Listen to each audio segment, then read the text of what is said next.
పల్లిలోని CM camp కార్యాలయంలో జగన్ సమీక్షా సమావేశం నిర్వహించారు. మహిళా అభివృద్ధి, శిశు సంక్షేమంపై సమావేశంలో చర్చించారు. ఈ సమావేశానికి శిశు సంక్షేమ శాఖ మంత్రి ఉషశ్రీ చరణ్, శిశు సంక్షేమ శాఖ ముఖ్య కార్యదర్శి ముద్దాడ రవీంద్ర తదితరులు పాల్గొన్నారు.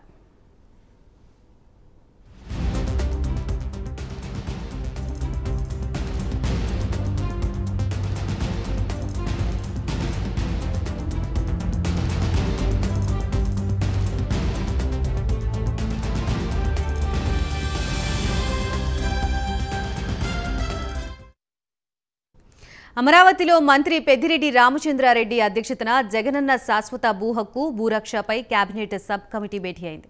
ఇందులో మంత్రులు ధర్మాన ప్రసాదరావు, బొత్స సత్యనారాయణ, ప్రభుత్వ ముఖ్య సలహాదారు అజయ్ కల్లంతో పాటు పలువురు అధికారులు పాల్గొన్నారు.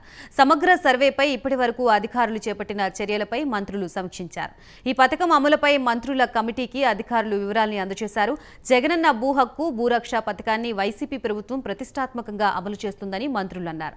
తొలి దశలో మే 20లోగా 2000 గ్రామాల్లో సర్వే పూర్తి చేయాలని సీఎం జగన్ ఆదేశించారని, ఆ మేరకు అధికారులు పనిచేయాలని మంత్రులు సూచించారు.